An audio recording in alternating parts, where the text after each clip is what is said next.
Praise the Lord. Hallelujah. പ്രിയ സഹോദരങ്ങളെ, ഓരോ ദിവസവും പരിശുദ്ധ കുർബാന അർപ്പിച്ച് പ്രാർത്ഥിക്കുന്ന സമയം എത്രയോ ആനന്ദദായകമാണ് അല്ലേ.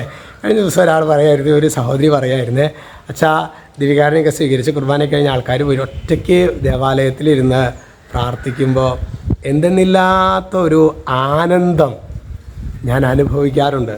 നിങ്ങളൊരു പക്ഷേ നമ്മളങ്ങനെ തിരക്കടിച്ചൊക്കെ പോകുന്നത് എന്തെങ്കിലുമൊക്കെ നിങ്ങൾക്ക് അവസരം കിട്ടുകയാണെങ്കിൽ കുർബാന കഴിഞ്ഞ് എല്ലാവരും പോവില്ലേ, അതിന് ശേഷം ഒറ്റയ്ക്ക് ഇരുന്ന് ഈശോയെ ഞാനങ്ങയെ സ്നേഹിക്കുന്നു, ഈശോയെ ഞാനങ്ങയെ സ്നേഹിക്കുന്നു അങ്ങനെ ആവർത്തിച്ച് പറയും. പ്രിയ സഹോദരങ്ങളെ, എനിക്ക് ഏറ്റവും ഇഷ്ടമുള്ളത് കുർബാന സ്വീകരിച്ച് കഴിഞ്ഞ് കഴിഞ്ഞ് ഒറ്റയ്ക്ക് ഇരുന്ന് പ്രാർത്ഥിക്കുക എന്നുള്ളതാണ്. പലപ്പോഴും ഇവിടെ നിന്നും പറ്റില്ല, നമുക്ക് ഒപ്പീസും കാര്യങ്ങളൊക്കെ ആയിട്ട് ആൾക്കാരായിരിക്കും. പക്ഷെ ഏറ്റവും ശ്രേഷ്ഠമായ, പ്രാർത്ഥിക്കാൻ ഏറ്റവും അനുയോജ്യമായൊരു സമയമാണത് കർത്താവിനോട് ചേർന്ന്. ഹല്ലേലൂയ.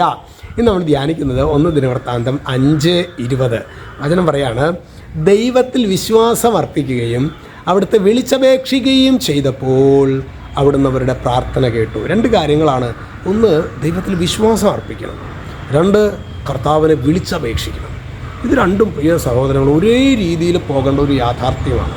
1, കർത്താവെ, അതുകൊണ്ടാണ് ശിഷ്യന്മാർ പറഞ്ഞില്ലേ, ഞങ്ങളുടെ വിശ്വാസം വർദ്ധിപ്പിക്കണമേ.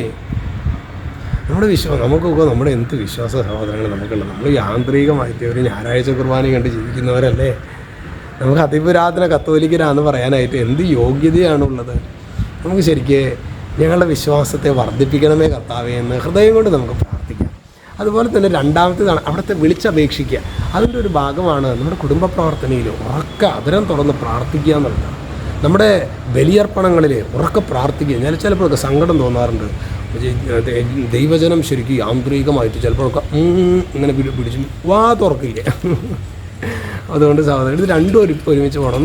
കർത്താവിന് വിശ്വാസം അർപ്പിക്കണം, ഈശോയോട് പറയണം, പരിശുദ്ധാത്മാവേ ഞങ്ങളുടെ വിശ്വാസത്തെ വർദ്ധിപ്പിക്കണമേ.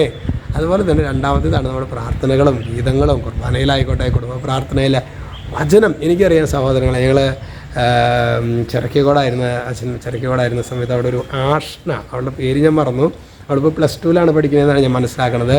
അവൾ കഴിഞ്ഞ കുറച്ച് നാൾ മുമ്പ് വീട്ടിൽ പോയപ്പോൾ അവൾ ഉറക്കെ വചനം വായിക്കും. അതായത് ആ ഭാഗത്ത് അമ്മാവൻ പറയായിരുന്നു, ഈ ഭാഗത്ത് എല്ലാവരും കേൾക്കത്തക്ക വിധത്തിൽ അവൾ ഉറക്കെ വചനം വായിക്കും. അത് വലിയൊരു അഭിഷേകമാണ്, അതരം തുറന്ന് വചനം വായിക്കുക എന്നുള്ളത്.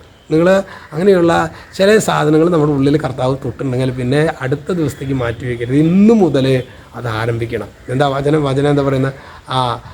അവിടുത്തെ വിളിച്ചപേക്ഷിക്കുകയും ചെയ്തപ്പോൾ, ദൈവത്തിൽ വിശ്വാസം അർപ്പിക്കുകയും വിശ്വാസം അർപ്പിച്ച മാത്രം പോരാ, അവിടുത്തെ വിളിച്ചപേക്ഷിക്കുകയും ചെയ്തപ്പോൾ അവരുടെ പ്രാർത്ഥന കേട്ടു. ദൈവമേ, ഈ വീഡിയോ കാണുന്ന ഓരോ മകനും മകൾക്കും വിശ്വാസം അർപ്പിക്കാൻ, വിളിച്ചപേക്ഷിക്കാൻ വേണ്ട അഭിഷേകം കർത്താവെ നൽകണമേ. യേശുക്രിസ്തുവിൻ്റെ നാമത്തിൽ ആശീർവദിക്കുന്നു. എപ്പോഴും ആമേൻ.